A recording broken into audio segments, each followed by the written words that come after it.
Bonjour, j'espère que vous allez bien. Le 14 mars aura lieu la pleine lune, une pleine lune très spéciale parce que, comme vous le savez sans doute, il y aura une éclipse totale de la lune. C'est vraiment une pleine lune très spéciale. On va rentrer dans le temps des éclipses. Il y en aura deux. Euh, Celle-là, le 14 mars, et puis l'autre éclipse du soleil, cette fois-ci, le 29 mars. Et surtout, on va regarder ensemble comment on va pouvoir optimiser ces énergies de cette pleine lune avec l'éclipse.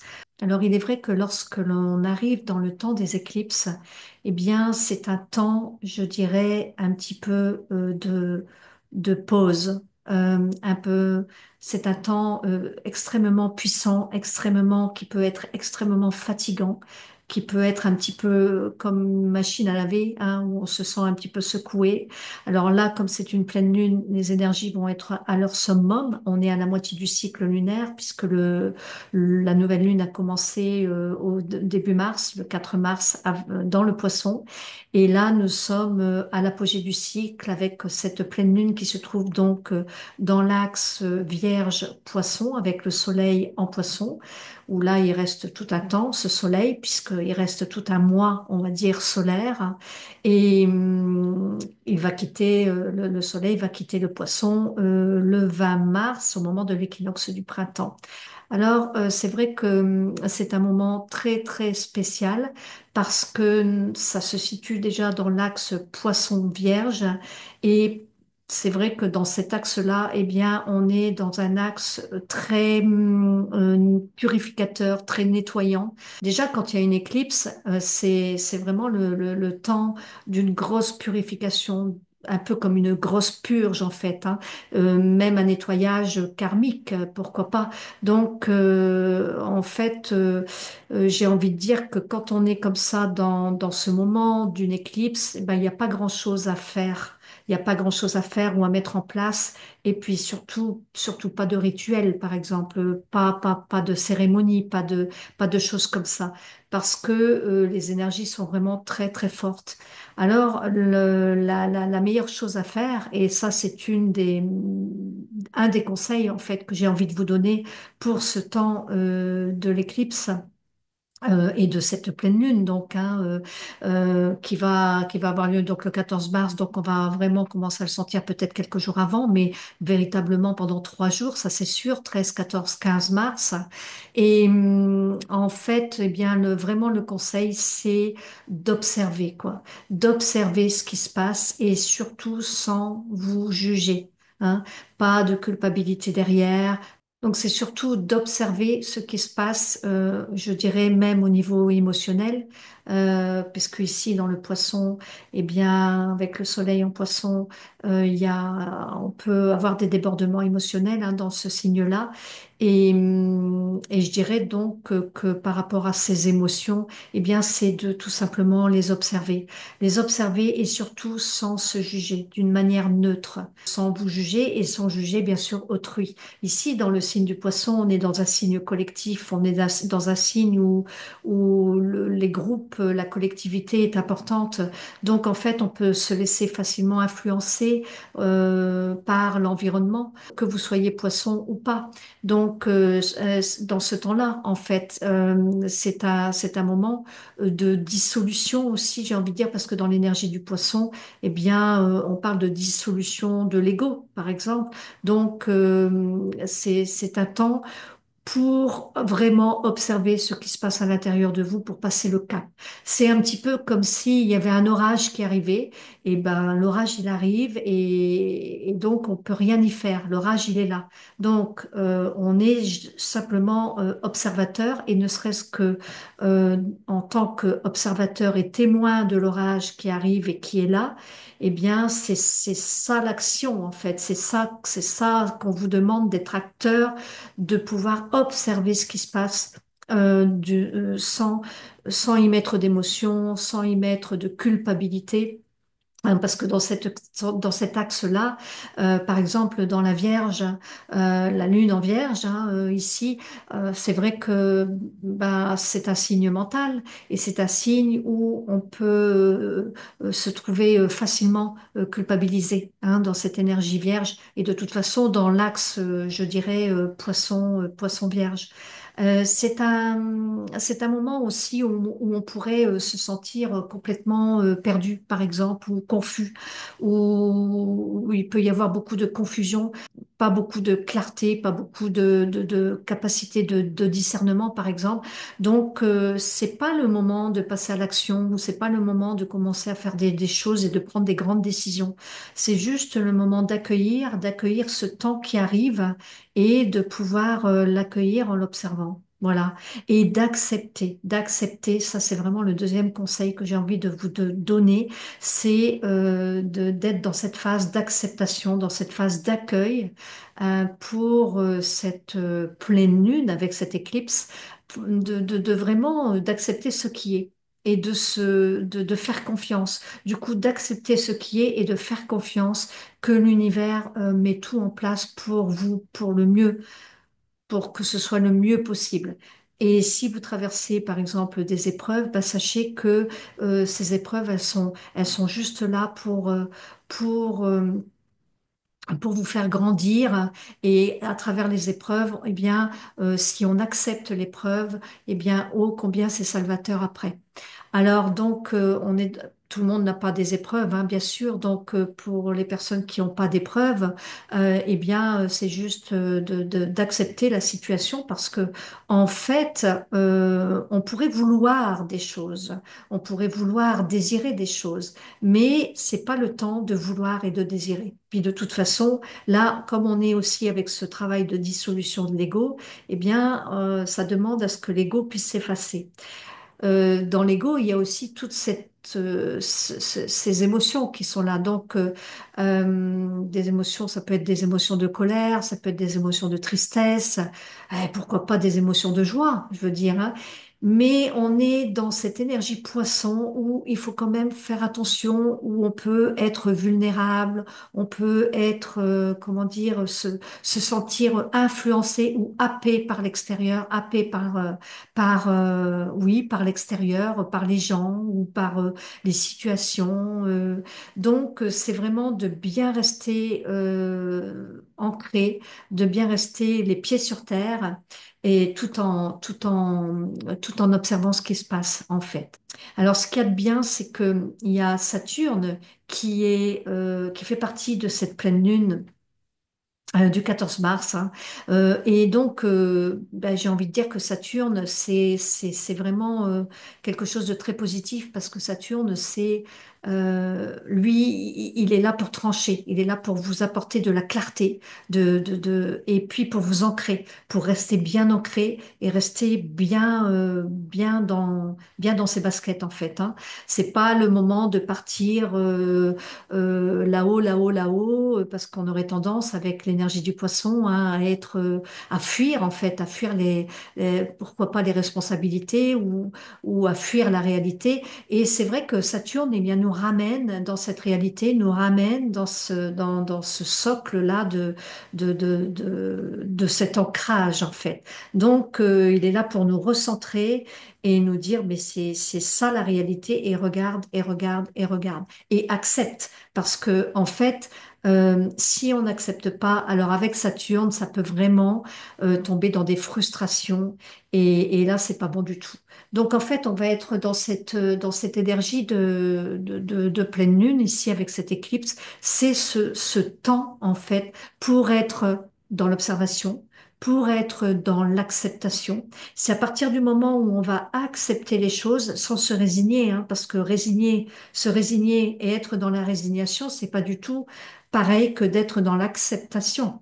Quand on est dans la résignation, il y a une forme de résistance. On n'est pas dans l'acceptation. Dans la résignation, on se dit, bon, il faut. Mais on se résigne. Hein, vous voyez, c'est pas du tout la même connotation.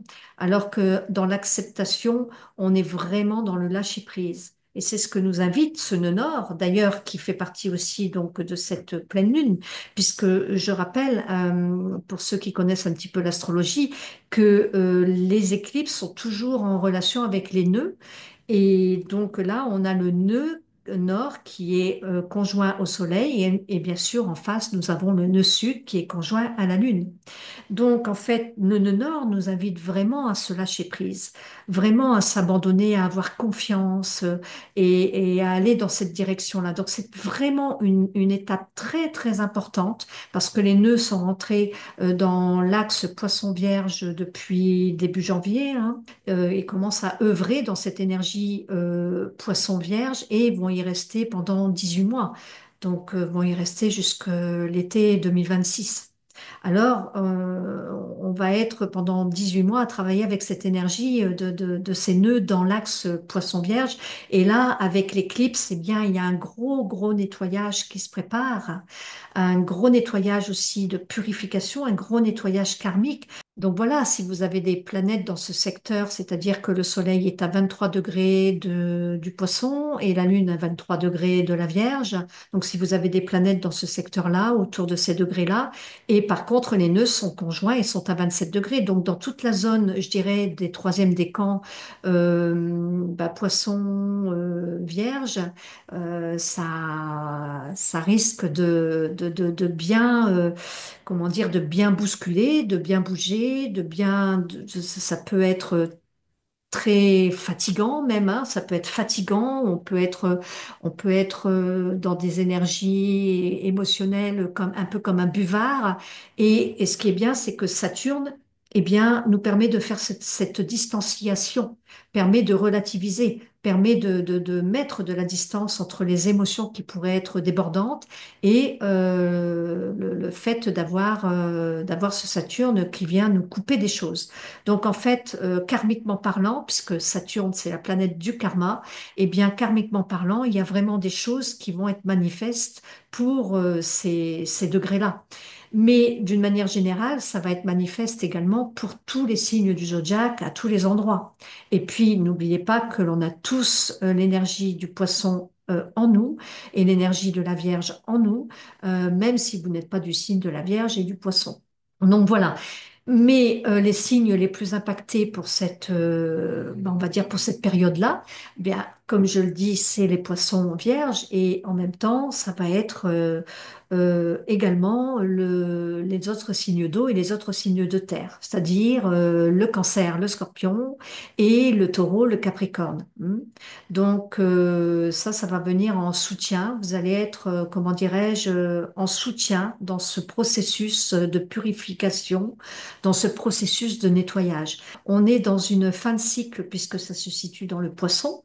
Donc c'est un temps très important parce que là, on est vraiment dans la fin d'un cycle, dans une forme de bilan avec l'énergie du poisson et avant que ça redémarre le printemps. Donc la prochaine éclipse, elle aura lieu après l'équinoxe du printemps dans l'énergie du bélier, avec la nouvelle lune dans l'énergie du bélier où il y aura le soleil et la lune. Donc en fait, là, c'est je dirais, un pré-nettoyage de printemps, parce que c'est vrai qu'un équinoxe du printemps, c'est un moment très, très important également.